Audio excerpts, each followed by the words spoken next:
tenemos un análisis pendiente, pero les quiero preguntar a Eduardo y a Óscar cómo están los números hasta ahora con el 95% aproximadamente, Eduardo, de los votos escrutados. Sí, bueno, estamos en 47-1 el sí, 48 el no, 1,3 de votos en blanco y 3,6 de votos anulados. Ese es el último dato de la Corte, al 95% más o menos de avance del escrutinio. Es decir, ya hace rato que venimos con números que se mueven una décima para un lado o para el otro, no más que eso.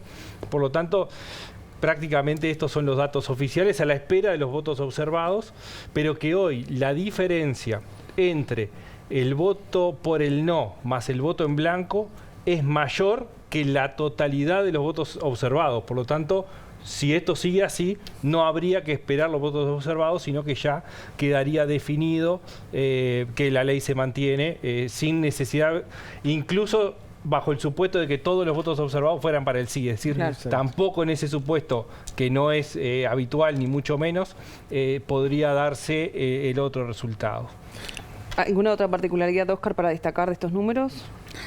Bueno, no, claramente, si los votos observados siguen la tendencia habitual, la diferencia que está haciendo 0,9 probablemente se amplíe a 1,1, capaz que 1,2, que es lo que ocurrió en el balotaje. ¿Por qué? Porque, bueno, por ejemplo, en noviembre del 19, de cada 100 votos observados, fueron 60 para la calle Pou, 37 para Martínez y 3 en blanco y anulado.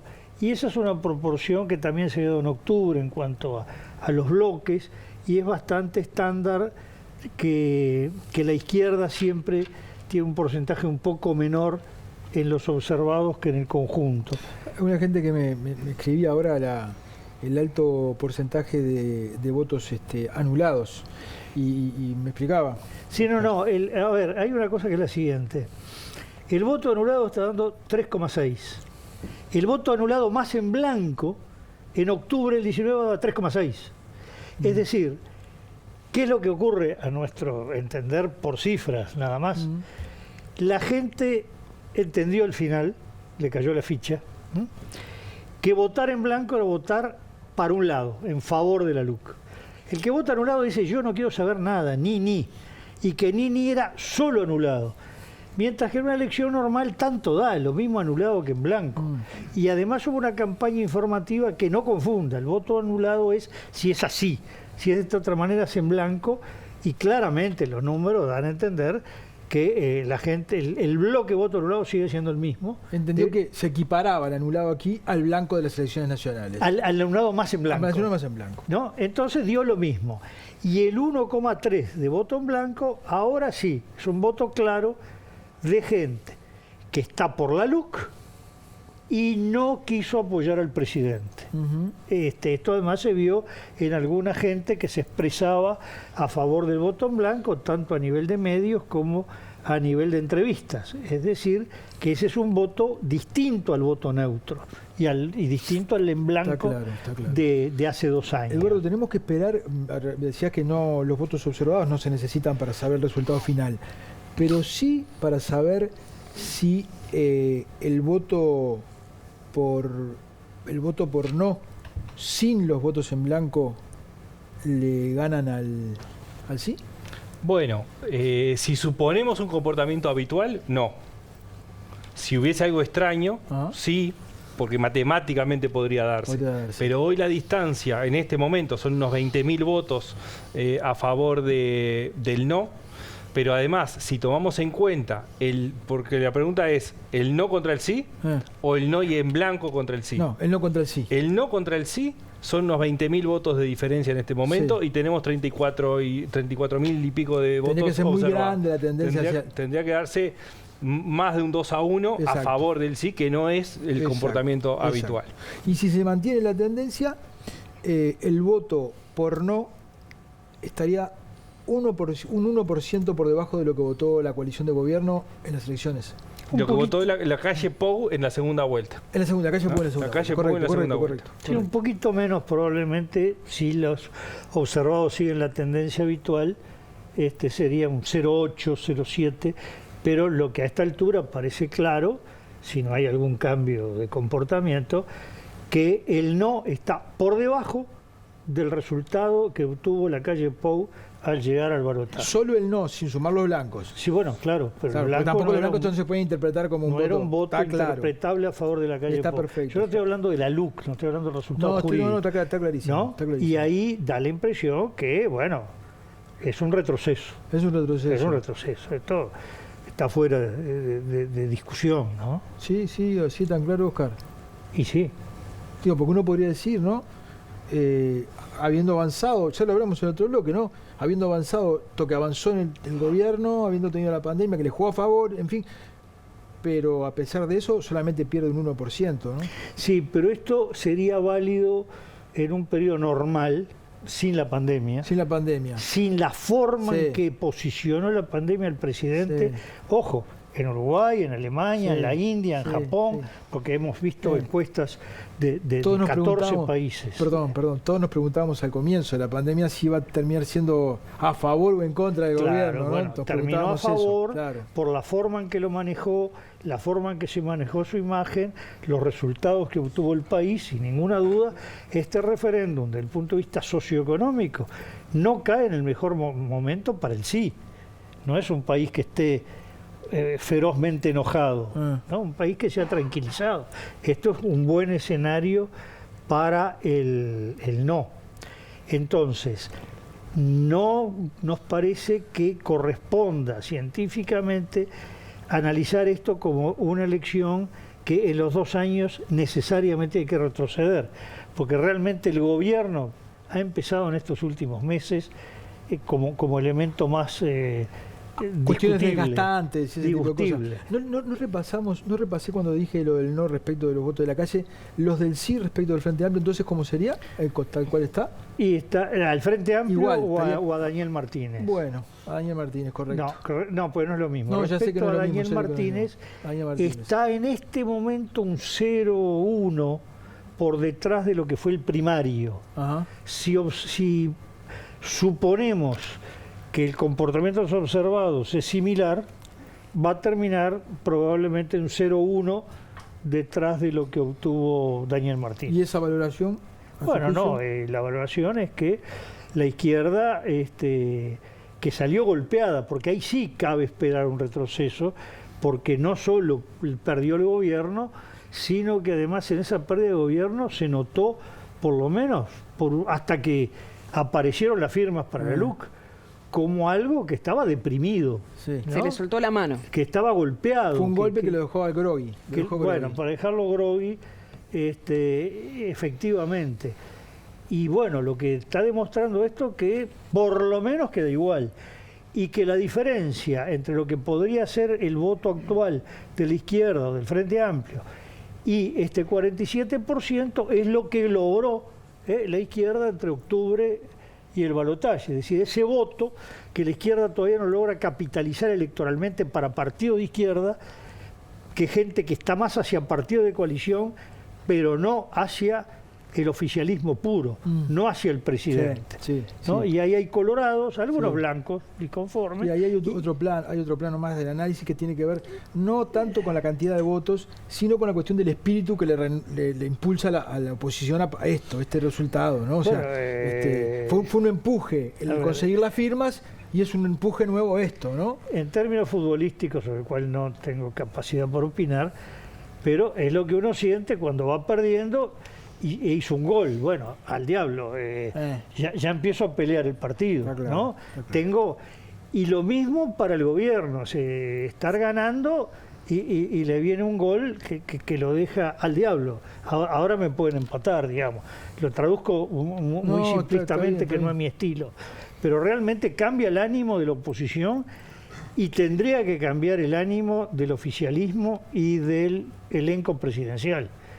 Porque si no cambia, sería una señal preocupante. Bueno, ya se habla de una reunión de la vicepresidenta con legisladores, o sea que por ahí sería el camino entonces, no solo del oficialismo, sino con legisladores de la oposición también. Buscando consensos, acuerdos, decía Nicolás. Sí, pero no es una reunión del presidente con No. los líderes de No. todos los partidos, incluyendo la oposición, ¿no?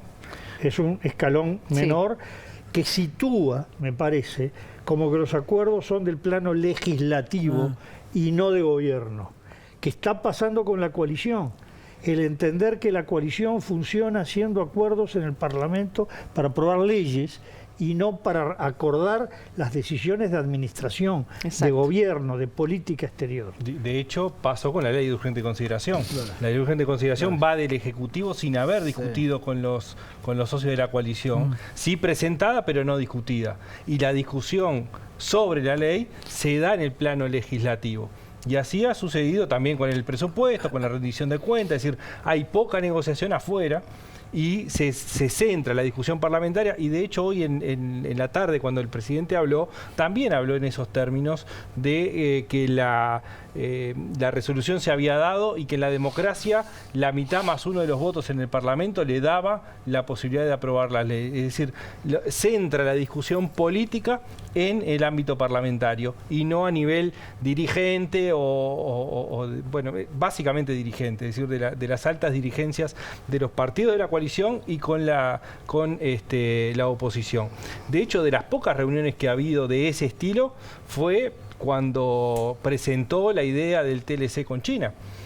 Ha habido muy pocas reuniones, y no sé si no fue la única, del conjunto del sistema político, y bueno, no, y tampoco fue conjunta cuando la pandemia, fue por separado, ¿no? Entonces, ese tipo de cuestiones son lo que estamos como visualizando, que de alguna forma está siendo solicitado, pedido, no solamente por la oposición, sino que hay actores de la coalición que también están en esa línea, no de ahora tampoco, ya de hace desde casi que el comienzo de este gobierno. Sí, yo creo que un problema que hay, digo, un kit que hay que tener, nos da la impresión que el presidente en su cabeza ve un régimen donde el presidente es el que manda. Exacto. No un espíritu de coalición. Digo, honestamente sentido, ¿no? Y que lo que necesita es una mayoría legislativa para aprobar leyes, no una coalición para cogobernar. Da la impresión, cuando él habla, cuando expresa, que él tiene esa visión. La visión que tuvo Jorge Valle y Julio María Sanguinetti para hablar de las dos coaliciones anteriores que hubo en Uruguay era otra. Era la coalición es para gobernar. Las medidas de gobierno se discutían entre Partido Colorado y Partido Nacional. Incluso el gobierno Valle fue casi triangular, porque eran dos del Partido Colorado, Valle y Sanguinetti, y Luis Alberto Lacalle por el Partido Nacional. Y son dos concepciones distintas. Ahí la concepción es que el presidente era el presidente, pero asentado en una coalición y con otros dos o con uno solo, el acordando las decisiones. Y, por supuesto, las leyes, pero también todas las medidas de gobierno, hasta cambios de ministros fundamentales, se discutían a nivel de coalición. Se cambió el gobierno siguiente, el ministro de Relaciones Exteriores, en acuerdo con el Partido Nacional. Se cambia el gobierno de Jorge Valle, el ministro de Economía, en acuerdo con el resto del Partido Colorado y con el Partido Nacional.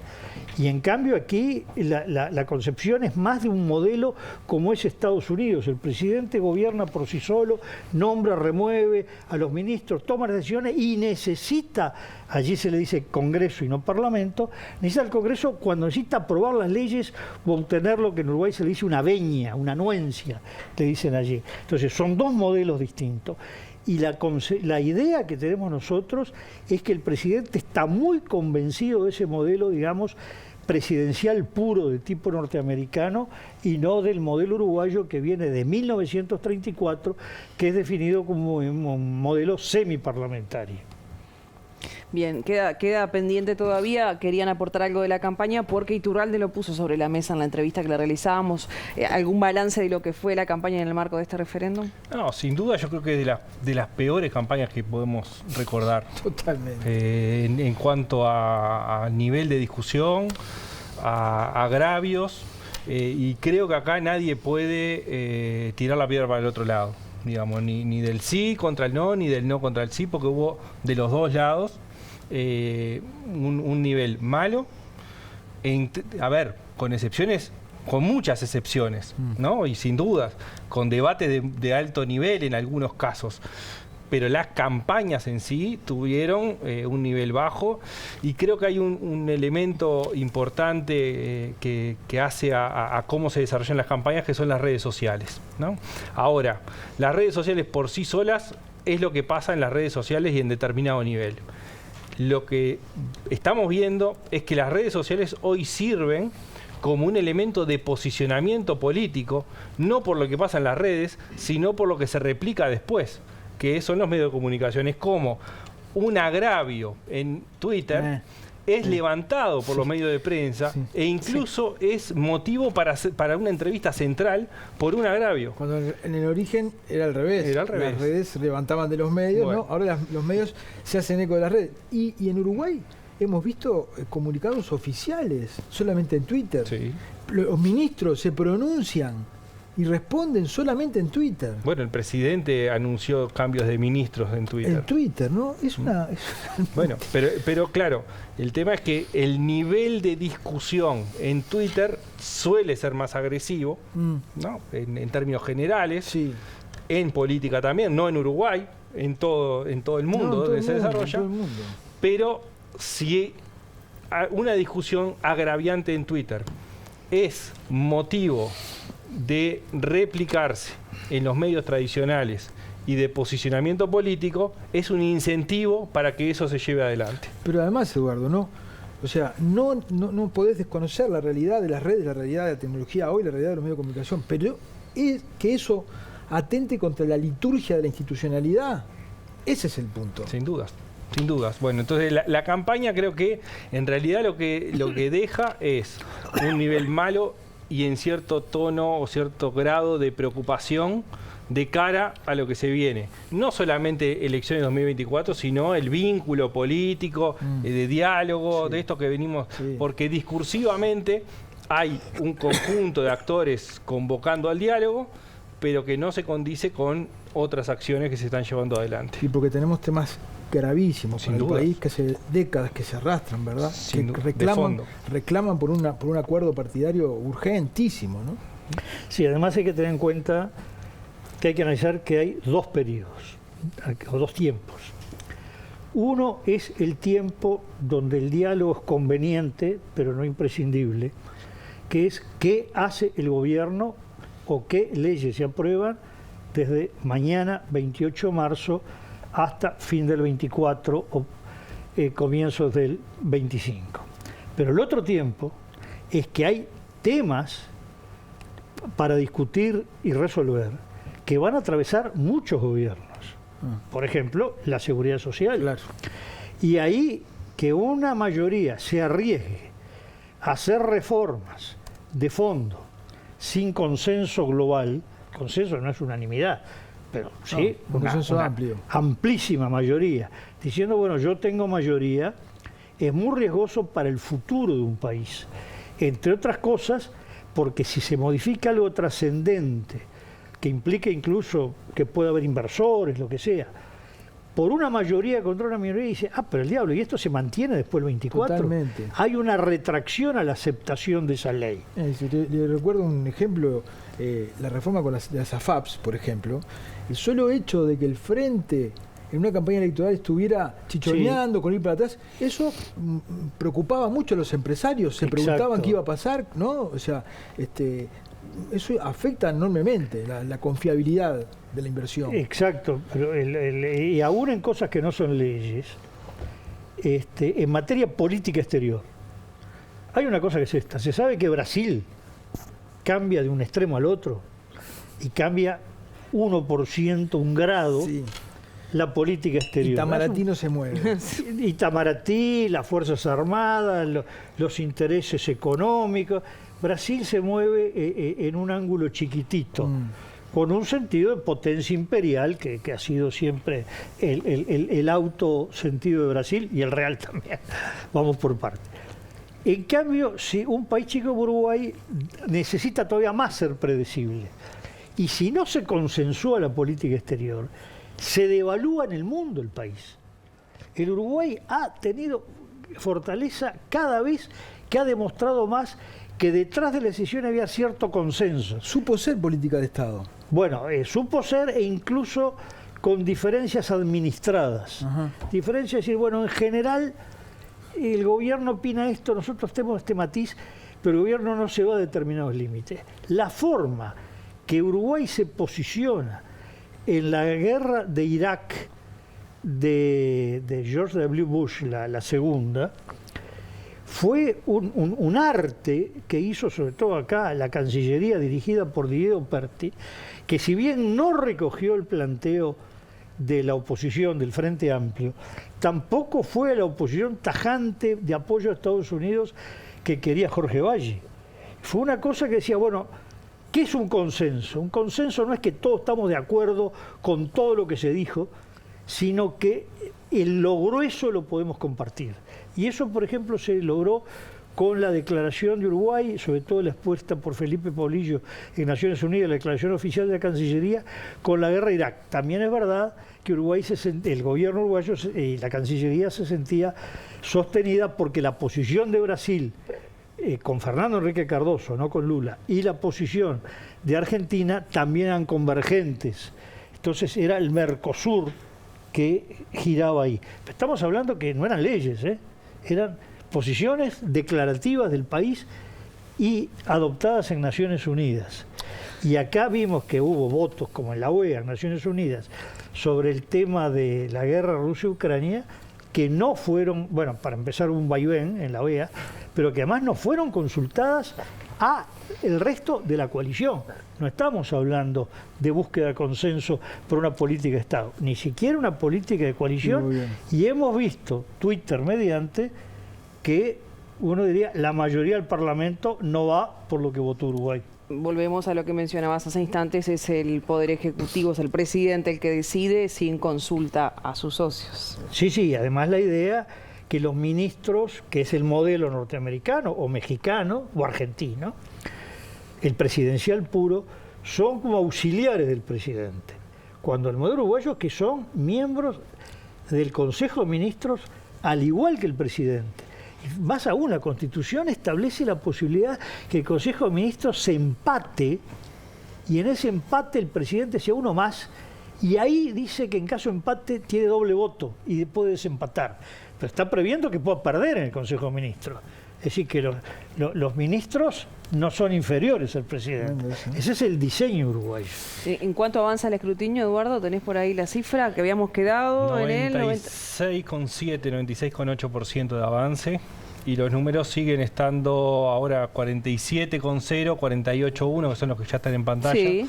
1,3 el voto en blanco y 3,6 el voto en blanco. Es decir, nada, esto quedó como está, digamos, ¿no? Sí. Es decir, los 3 puntos porcentuales que faltan de avance del escrutinio no van a modificar la foto y podemos decir que no se mueve con respecto a lo que suceda con los votos observados. Es decir, la foto queda definida hoy con todos los elementos que hemos analizado, ¿no? Es decir, se mantiene la ley, hay efectos hacia el sí importantes de movilización, un poco lo que marcaba Gabriel de cómo arrancó también esta movilización desde la recolección de firmas, se marcó en algunos discursos cómo esto unificó de alguna forma algunos problemas que estaba teniendo la izquierda, digamos, desde la fuerza política, del partido político del Frente Amplio con los movimientos sociales, le ha dado una fuerza importante. También es verdad que este mismo elemento de alguna forma unió también a la coalición, pero que el resultado debe preocupar. Creo que las primeras señales que se ven no van en ese sentido, no van en el sentido de que haya preocupación por parte del no y de quienes apoyaban. A ver, el fin último, es cierto, era mantener la ley. Ahora, el resultado en sí deja dudas o por lo menos algunas advertencias que tienen que ser analizadas porque el resultado no es claramente contundente como lo hemos conversado. Y el propio gobierno fue el que alentó, porque le servía el discurso de que esto era un plebiscito, un referéndum a favor y en contra del gobierno. Sí. O sea que trascendía la propia ley.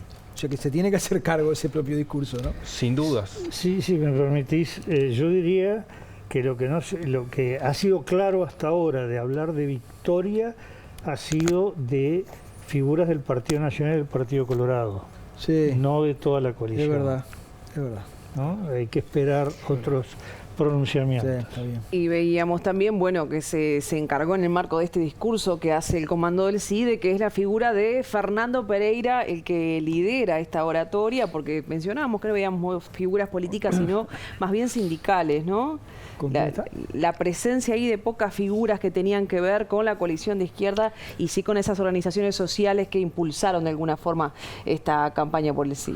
En realidad lo que estaban ahí era la comisión por el sí. Sí. O sea, por el Frente Amplio estaba José Núñez, estaba Marsilia, estaba Fernando Pereira como presidente del Frente Amplio, del lado sindical estaba José Olivera, estuvo Amina Fagundes, es decir, es la No somos el Frente Amplio, sería el mensaje. no somos del Frente Amplio Sí. y el Frente Amplio no son solamente las caras que se ven de parlamentarios, Sí, ¿no? está bien Porque así se instrumentó, digamos, desde la Comisión por el Sí.